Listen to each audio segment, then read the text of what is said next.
Hey, I'd like to welcome you to another episode of the Mission Matters Innovation Podcast, your source for all things innovation.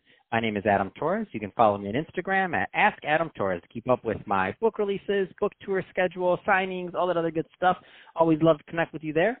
And as always, if you'd like to apply to become a co-author of one of my upcoming books, just head on over to the website, missionmatters.com, and click on Become an Author to apply.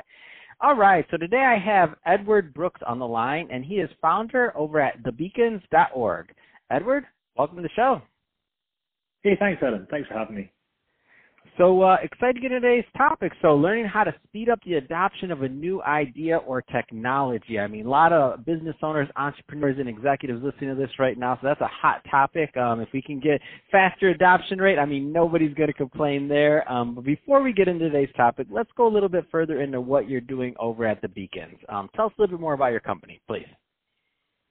Yeah, so the kind of background is frustration, a frustrated entrepreneur, frustrated technologist, spending so much time with, working in big companies or working to sell to big companies with amazing technology, and it's just taking so long for them to be aware of not just where the world's going, but where it's at today.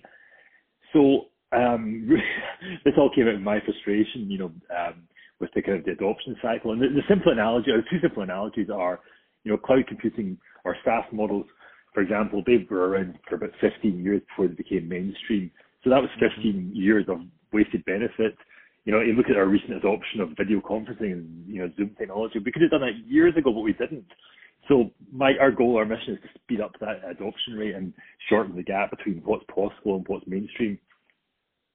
Man, I love that, and I couldn't agree with you more. I laugh sometimes when people are telling me about the video conferencing things. I'm like, do you know when Skype came out? I think that was like 2005. I could be off a couple of years, but I'm like, that was a long time ago. That video, I've been using. I was going to say, but my favorite question I ask people is, guess when Shazam was founded? Do you know the answer? Oh, I don't know that one. No, what is that? You know Shazam, when you hold up your phone to hear the music? Yeah, and it tells you the music. So do you know when it was founded? I do not know when. 1999. Wow. Way before iPhones. You used to hold your phone up to a bar to hear the song, and it would send you a text message back with the name of the song. But the point is, that gap between what's possible and what becomes mainstream, there's years of lost value, lost benefit to the world if people are not aware of what can be done today, let alone where we're going in the future. And if you're able to kind of be aware and adopt things quickly today, then it just positions you better for all the amazing things that are coming tomorrow or next year or the year after. So that's our mission. Man, I love it. That's awesome. And I think that's a great transition to today's topic. So how to speed up the adoption of your new idea or your technology. I mean, big topic, Edward. Where do you want to start with this one? Well, the simple thing is that, I view there's a kind of hierarchy of difficulty in the world.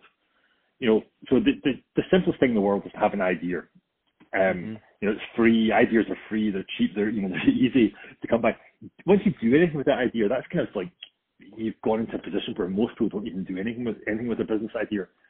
The next easiest thing is actually build your product or build your service, because building stuff's kind of simple. And once you've actually got in front of your ideal clients, then closing the deal was relatively simple. They either like it or they don't like it. But it's the bit in between is making your client aware that you can, or your potential client aware that this is possible, it's achievable, it's doable, it's real, it's worked for, other clients. And it's just that last bit is getting in front of the right audience to make them understand what's possible to solve their business problems today or next week or next month, rather than at some stage in the future. So that's the second last step in the whole process from idea through to sale, and in some ways it's lead generation, but it's also about, making people aware of in an easy format as to what's possible today to solve their business problems today. Where do you find, and I know this is going to vary, by the way, from person to person, company to company, whether they're funded, whether they're not funded, I mean, infinite variables here. But I do know, working with people and on this niche and this model as long as you have been, that certain themes tend to arise. Where do you find a lot of founders or co-founders and or businesses go wrong in getting adoption of their idea or getting their technology out there? Well, it's a very simple question. The answer is that, they are technologists, they're dreamers, they're ideas people, they're fantastic at these things. They aren't, the whole business of, sales, getting in front of the ideal customer, that's the bit they're not experienced at. So the litmus test I always have for people is I ask them, who is your target audience? And quite often they'll say, oh, it's the CFO, the CEO, or the head of HR, head of marketing. And I'll say, okay, that's maybe the guy that writes the check and says yes, but even if he is the decision maker, he's always going to bounce it off, his CIO or his CFO or his CEO before he actually signs up. But in reality, there's a whole audience you have to get to before you can get to that stage. There's the people who are on the ground facing the business problem that are looking for solutions. They then speak to the manager. The manager says, let's look for an idea to solve this. They come up with some ideas, make some recommendations. Then it goes to their boss, and then somewhere along the line. So even within the one organization, you get so many people you need to be getting your message across to, that this is what you can do. You can solve their problems. And that's a logistical nightmare for many companies and a kind of an effort thing. And I don't know if you know about my discovery of marketing in the last few years is huge, but the law of 9, insofar as your people will not touch you or buy from you until they've seen your product or your brand 9 times. So not only do you have to influence all these people, but you have to do it 9 times, be in front of them 9 times before they're actually going to take action. And logistically, that's painful for any organization, especially startups who are focused on product growth and sales. But add to that the complexities of people digest content in different formats and they access it in different media. So you've got a very, very exponentially painful process to go through just to get to your right customer. So the point is, when someone says, oh yeah, my target audience is the CEO or the CFO, that they just don't understand their market. The market is, the suppliers, the partners, the influencers, ex-colleagues, people that used to work with you, plus everyone in your organization. And that is, how you get to a highly effective sales process.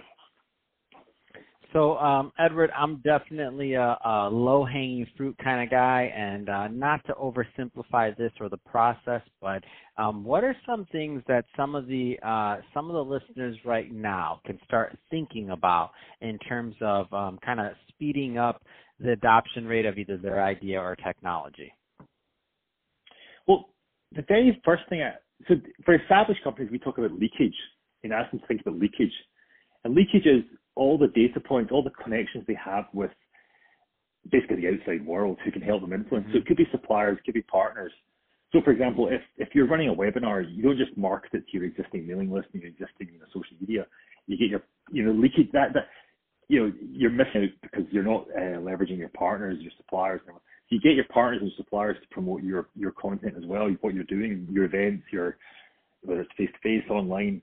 So leakage is not leveraging your partners. Leakage is if you're training people to use your platform and there's 10 people in the room, you're not getting all 10 people's email address, because those 10 people may already have bought your product, but they're also going to become your evangelists further down the line. So the starting point is to look at, for established companies, is to look at your leakage points. And there's a whole range of them, from suppliers, partners, trainees, users, decision makers, everyone you touch or who touches your product. You need to know who they are. You need to categorize them, and you need to be able to have a communication program for them, because they are going to help you get to a bigger audience faster.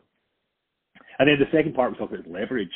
Every single bit of content you're doing, whether it's, and again, Adam, you probably know this inside out, but if you're doing a 50-minute interview like this, then, especially a video interview, you turn it into the 50-minute video into, 45-second excerpts.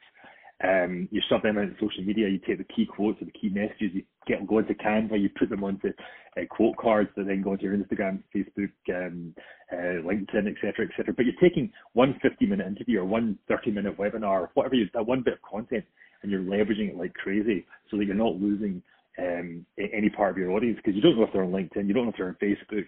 But then the third part of leakage leverage, the third part is actually data. It's looking at and tracking at what's working, where your audience is engaging, and what's working well, and doing more of that. Man, I love it. For those of you listening to this, I don't know if you understand, but Edward just summed up a marketing strategy and a strategy that you can work on for the next year to make a difference in your business. But it's all about execution. So you're going to want to rewind this one or start it over, whatever you're listening to. Take some notes on what Edward just said, because he just did a master class on this one with you and how to plug the leaks in that boat, because a lot of people are leaking, and I'm going to have my team listen to this and see where we're leaking. Maybe we got some leaks that need to be plugged. I love it. So Edward, Edward, that Well, being I said. was going to say, the good thing about having podcasts is, and have a Scottish accent, you can actually slow it down to listen at a proper speed. That's awesome. So, Edward, that being said, if somebody's listening to this and they want to learn more about the beacons or connecting with you and your team, I mean, what's the best way for them to reach out and to get some more info? Yeah, LinkedIn's always very powerful. It's Edward, I think Edward Brooks on LinkedIn. Go to the beacons.org website, or it's eb@thebeacons.org for my direct email address, E for Edward, B for Brooks. That's awesome. Well, Edward, really appreciate you coming on the show today and sharing more about your background, all the great things that you're doing over at the Beacons. Again, everybody listening, go check that out. So beacons.org or thebeacons.org, excuse me. And to the audience, as always, thank you for tuning in. I hope you got a lot of value out of this. If you did, don't forget to subscribe to the podcast, leave me a review on the Apple iTunes Store. And if you're watching this on our YouTube channel, Mission Matters Innovation, definitely give us a subscribe there, but also leave some comments in the video. Love to know what kind of projects and things that you're working on. And Edward, thanks again for coming on the show. No, pleasure, Adam. I loved it. Thank you.